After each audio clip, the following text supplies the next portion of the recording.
안티크라이스트는 개봉한 지 오래된 영화죠. 이게 벌써 이렇게 됐네요. 저는 극장이 아니라 집에서 누워서 보기 시작했는데 샤를록 갱스브로 연기를 보면서 점점 아무 말 못하다가 나중에 일어나 앉았어요.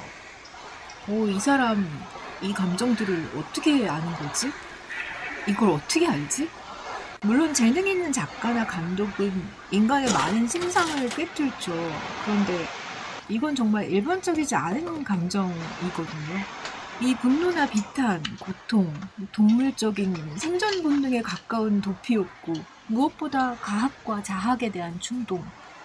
그러면서 친숙하고, 나 스스로 정의 내리기도 힘들고, 표현부터가 힘들고, 드러내기도 불편해서 이 어려운 감정을 어떻게 한 배우의 연기만으로 보여줄 수 있는지 굉장히 놀랐어요. 이 감정들을 어떻게 알고 있는지 라스폰트리에라는 사람에게 처음으로 호기심이 생겼어요. 그 전에는 영화를 챙겨보는 정도였지 감독 자체에 흥미나 관심을 갖고 있진 않았거든요.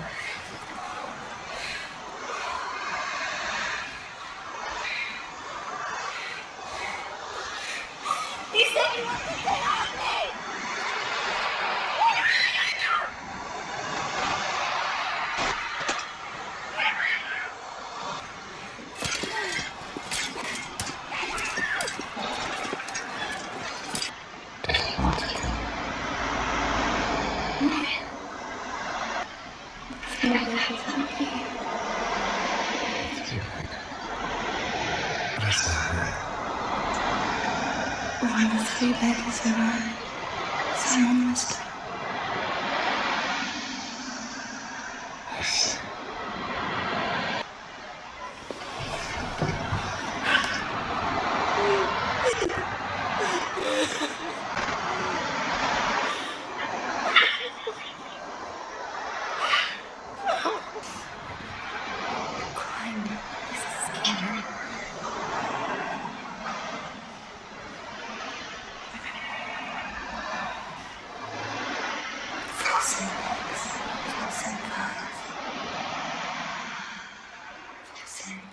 그리고 영화를 보는 내내 이 감정의 소용돌이와 존재, 나, 내 감정, 내 고통에 대한 혼돈, 이 모습들 외에 특히 와닿았던 게 윌리엄 데포가 엄청나게 거슬렸어요.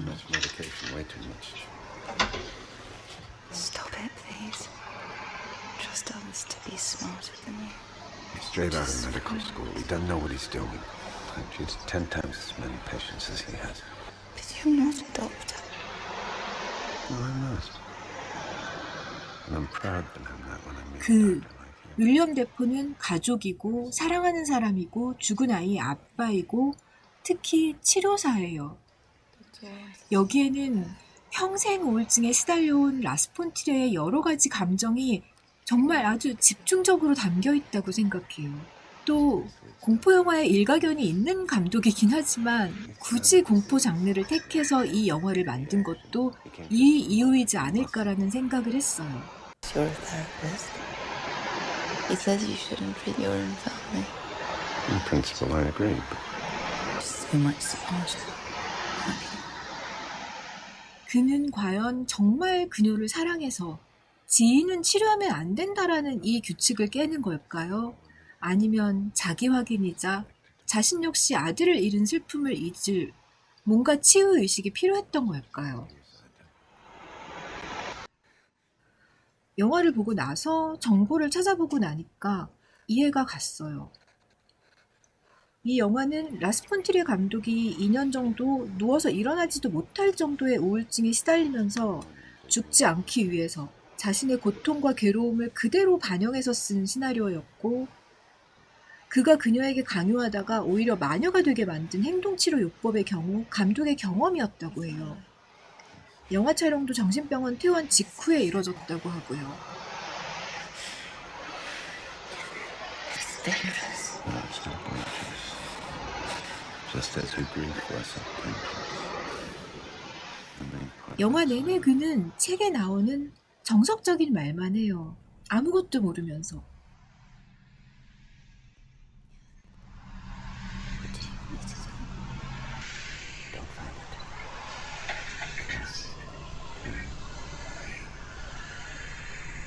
영화를 보다 보면 저쯤이면 저 사람이 과연 자기가 뭔 소리를 하나 알고나 하는 걸까라는 생각까지 들어요.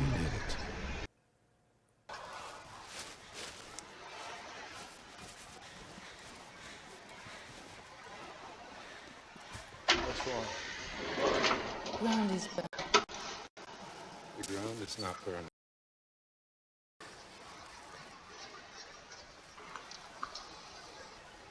싫다는데 끌고 온 에덴에서 그는 사산한 사슴을 마주쳐요.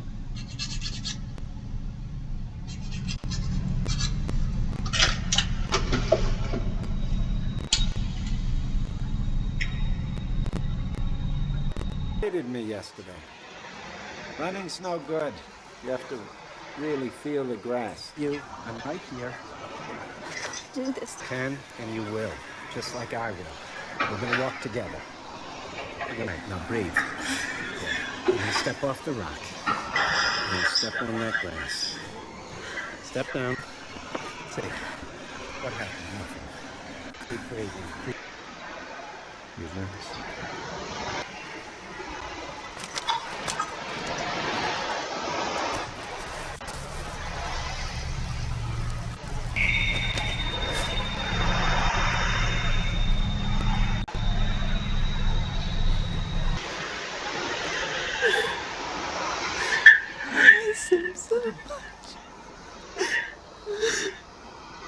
I've been afraid up here before. I just didn't know it was. I became afraid, and I stepped back to you. You didn't hear Nick scream.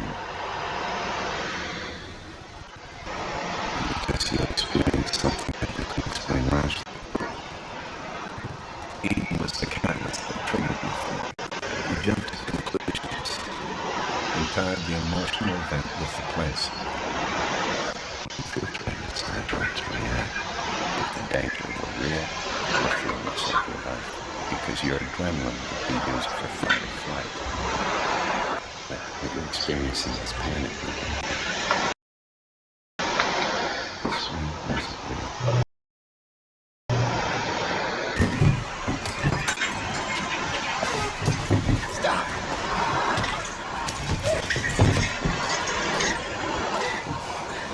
You shouldn't have come here.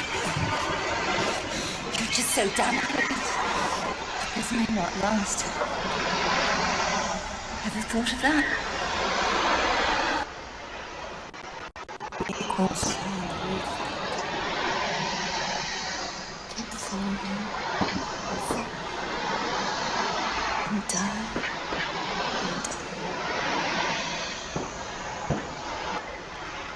And I understood that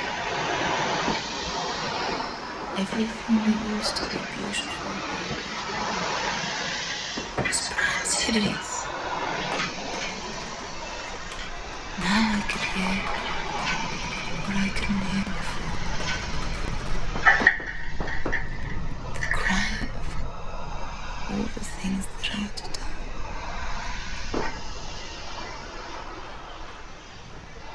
It's all very touching. It's a second. A constant prayer.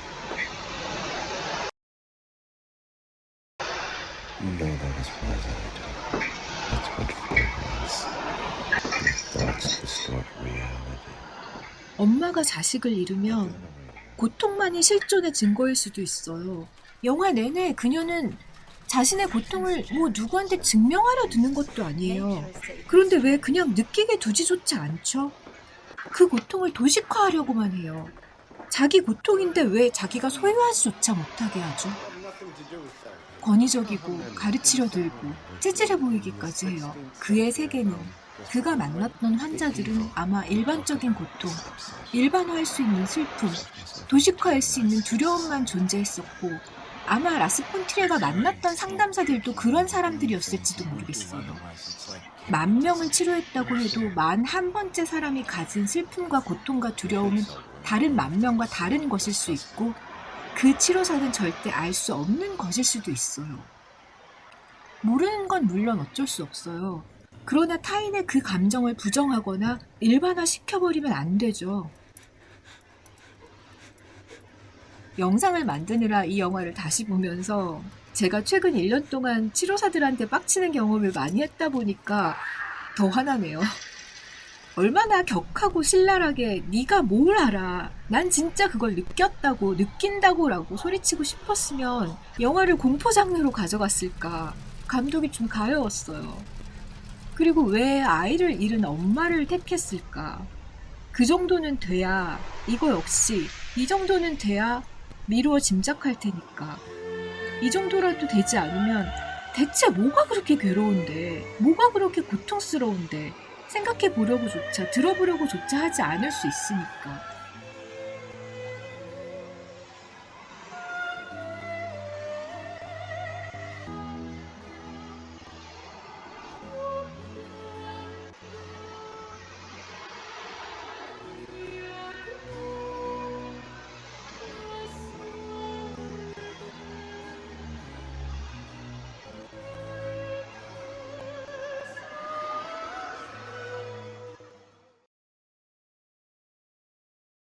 멜랑콜리아에서는 라 감독이 돌아온 재치와 약간의 허세를 가지고 죽음과 우울에 대해서 이야기를 해요. 우울증 영화로 유명하죠. 안티크라이스트를 볼 때 라 감독이 독특하기로 유명한 사람이라서 제가 느꼈던 부분들에 대해서 내 착각일 수도 있다라고 지나쳤는데, 멜랑콜리아를 보면서 라스폰티레 감독 양극성장애 조울증 아닌가라는 생각을 좀 더 붙였어요. 멜랑콜리아라는 단어 때문에 우울증 영화라고 하는 분들이 되게 많아요. 멜랑콜리아, 침울, 우울. 근데 이건 현대에 내려진 단어의 정의죠. 이제 이 단어의 뜻은 이거야 라고. 멜랑콜리아다. 우리가 이 단어를 어떨 때 쓰나요? 디프레션 하다가 아니라 멜랑콜리여야 하는 때가 있잖아요. 이 영화 제목도 디프레션이 아니라 멜랑콜리여야 하는 이유가 있었겠죠. 감성이나 자기도취가 몇 방울 들어갈 때 우리는 멜랑콜리라는 말을 쓰잖아요. 수잔 손택의 은유로스의 질병을 보면 멜랑콜리아에서 매력을 빼면 디프레션이라고 한다라는 표현이 있어요. 이게 서양 문화에서 멜랑콜리아라는 단어가 가진 모드를 단적으로 보여주는 거겠죠. 은유로스의 질병 번역본이 단어들을 있는 그대로 썼어야 오히려 덜 꼬였을 텐데 라는 생각을 좀 하게 해요. 디프레션을 의기소침이라고 번역을 한 건 오히려 좀 더 헷갈리게 만든 것 같아요. 감독이 우울증에 대해서 이야기하고 싶었으면, 우울에 대해서 이야기하고 싶었으면, 우울증에 걸린 사람들은 이래요 라고 이야기하고 싶었으면 행성 이름을 디프레션이라고 짓지 왜 멜랑콜리아라고 지었을까? 이뻐서 그랬을 수도 있겠죠. 이 단어의 시작은 당연히 고대 그리스겠죠. 히포크라테스 그 언저리에서 시작하는 사체액설에서 우울에 대한 병과 기질 모두를 통칭하는 의미로 쓰여졌는데, 아리스토텔레스 학파 때부터 이 기질을 천재성과 연관지으려는 경향이 있었어요. 이 영화의 이 검고 끈끈한 것을 멜랑콜리, 흑담즙이라고 해석하시는 분들이 유난히 많더라고요. 근데 그렇게 힌트를 준 걸까요? 그렇게까지 이건 디프레션이 아니라 절대적으로 멜랑콜리의 영화야 라고 영화 처음부터 드러내놓고 말했을까요? 뭐 어쨌든 흑담즙이든 우루사든 이것에 잠식당해보신 분들, 당에 계시는 분들은 직접적으로 이게 뭘 표현하고 있는지는 뚜렷하죠. 그 후에 르네상스 시대에 여전히 천재성과 멜랑콜리는 동일시되는 영향이 있었지만, 파츠노라는 학자에 의해서 아리스토텔레스 학파 때 이야기되던 천재성과 멜랑콜리아의 관계가 그 시대의 혼란과 맞물려서 상당히 큰 반향을 일으켜요. 피치노는 신플라톤주의 인문주의자이자 그리스 철학사의 번역자였기 때문에 당연히 그때 책을 번역했겠죠. 연구했을 테고. 이미 심한 우울증 환자였다라는 이야기도 있고, 그때 책을 번역하다 보니 우울증 환자가 대박 멋있게 그려져 있으니까 자기도 우울증 환자라고 했다는 이야기도 있고, 뭐 그래요. 지식인들의 건강의 위험을 다룬 인생에 대한 세 권의 책, 또는 인간의 세 가지 삶을 대하여라고도 하는 책을 썼는데, 거기에서 모든 천재는 멜랑콜리하다라는 결론을 도출해내고, 이건 심지어 멜랑콜리는 광기가 아닌 우월한 사람들의 고귀함으로 여겨지는 분위기가 시작되기까지 해요. 거기다 17세기의 로버트 버턴의 멜랑콜리의 해박이라는 책이 히트를 칩니다. 로버트 버턴은 평생을 도서관에서 멜랑콜리에 대한 책을 쓰면서 보낸 사람으로 목사였고, 그 역시 우울증 환자였다고 해요. 종교에서, 특히 17세기 종교에서 굉장히 핍박받는 존재였겠죠. 우울증 환자란. 평생을 책에 매달리고 이 책이 베스트셀러가 된 것은 그의 삶에서 아마 엄청난 의미였을 거예요. 그의 책은 이름에서부터 알 수 있듯이 멜랑콜리에 관한 온갖 내용들이 들어있는데, 학자와 문인들의 멜랑콜리라는 제목으로 명미남과 멜랑콜리의 관계를 따로 다루고 있어요. 많은 분들이 라스폰트레 감독이 영화를 시작하고 8분간 영화에 대해 설명을 해준다고 말씀하시더라고요. 우울증이 겪는 감정과 감각, 지각, 또는 결국은 충돌하는 지구와 멜랑콜리아 행성 등등등. 다 맞는 말씀이겠지만, 그런데 저는 음악을 틀어놓고 싶었던 게 아닐까 싶어요. 서곡 전체를 끊지 않고. 트리스탄과 이졸데는 음악을 모르는 저조차 알아요. 오페라 4대 비극이고 트리스탄 코드라는 것 때문에. 감독은 찐 유럽인이고 트리스탄과 이졸데는 굉장히 친숙한 음악일 거예요. 이 영화와 트리스탄과 이졸데의 관련성은 마지막에 이야기할게요.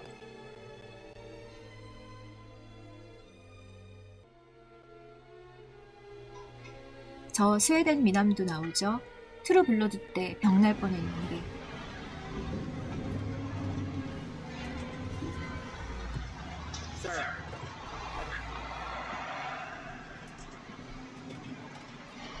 That's good. That's stop, stop, stop, stop, stop.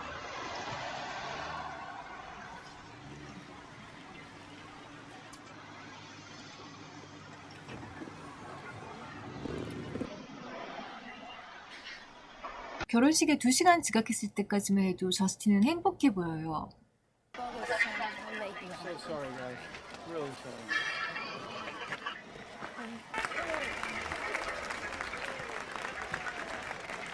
Never seen you look so happy. So, what can I say? Without talking about your mother. My wife of yesteryear. Richie can be domineering.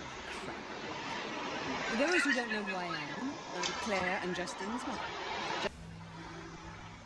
You better be goddamn it. Yes, I should be. I really should be. Do you have any idea how much this party costs me? About that should be happening. 엄마 아빠가 일으키는 작은 문제나 형부의 압박은 일반인이라면 짜증나지만 참고 견딜 수 있을 정도예요. 그래도 저스틴은 정말 노력해야 하고 작은 걸로 무너지기 시작해서 걷잡을 수 없이 무너져 내리기 시작해요. We agree that you aren't going to make any scenes tonight. You don't want any scenes. No, you don't. Look at me when I'm talking to you. But I didn't do anything. You know what I mean.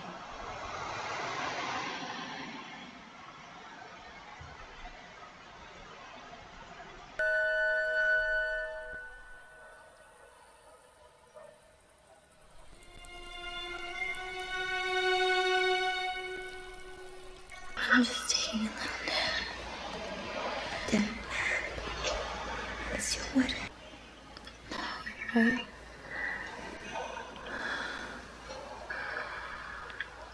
I have to pull myself together.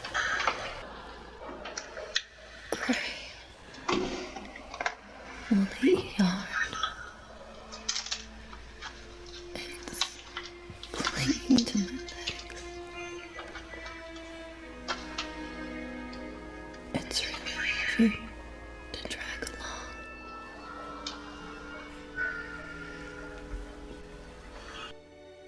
이 내면 연기는 커스틴 던스트가 우울증을 알아봤어서 가능했을지도 모르겠어요.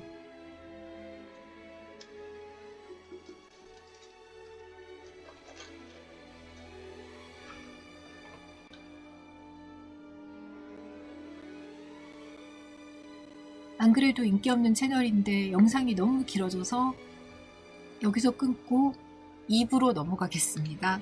2부에서 제가 느끼는 라 감독이 멜랑콜리아를 통해 정말로 이야기하고 싶어하는 부분, 그리고 제가 통쾌했던 부분에 대해서 이야기를 하게 될 것 같아요.